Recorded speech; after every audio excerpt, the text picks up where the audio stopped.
My artwork reflects on the pre-Gnostic time of the worshipping of the gods, and let me tell you, there are 29 gods that we know about and still counting. But as you can see, my cup is based only on 3 gods. The left is Path, and on the right is Horus. Did you know Horus has a falcon head and Path has a special staff?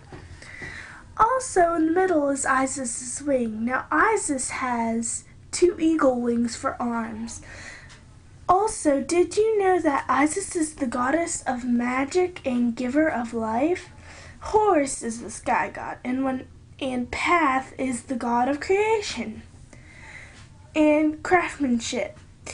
And I chose to create a cup, and so did my group, so we could make our cups offering cups. And offering cups and pottery were used to help stop droughts or help crops growth. Offerings were not just cups. Some were jewels, gold, silver, or even giant statues made of many materials such as the gold and silver, or even just rock.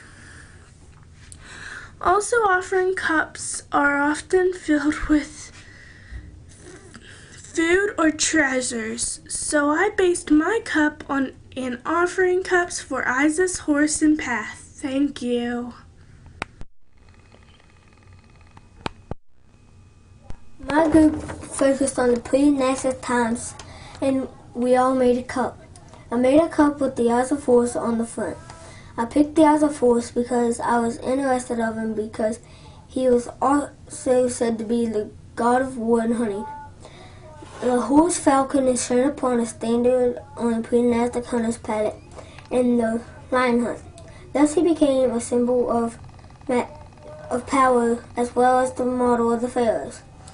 The pharaohs were said to be horse in human form.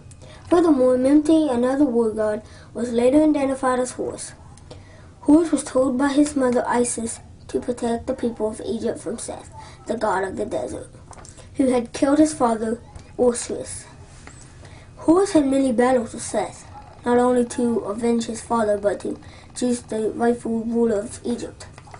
So that is why I picked the eyes of Horus for my cup. The reason why I wanted to use the eyes of Horus was because he was really interesting.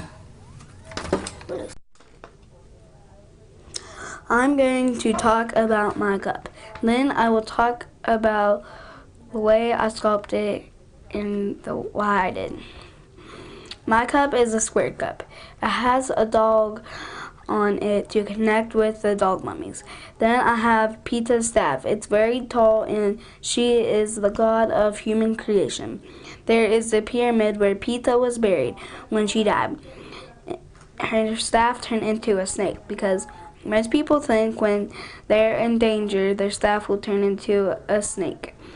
I sculpted it the way I did because I tried to get it looking like one of their cups.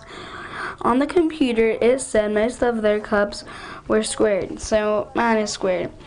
Then it showed a picture of a cup from one of the gods' cups, so I put some of its sculptures on mine. That was my speech about my cup and why I picked it. Thanks. My pottery was based on the ancient Egyptian gods, the ancient Egyptian god Bastet, and the scrab or dung beetle. The scrab was a jewel or jewelry that was based on the dung beetle. The dung beetle was a beetle that rolled up animal dung, laid their eggs in it, and when the eggs hatched, they ate the dung. The scrab was an important symbol at the time, and the ancient Egyptians were wild about them. The ancient Egyptian god Bastet was one of many and was an important god at the time. His cat head is displayed on my pottery. To conclude, I studied the ancient Egyptian gods, found the ancient Egyptian god Bastet and the scrab or dung beetle interesting. I hope you enjoyed that speech and my pottery. Thank you.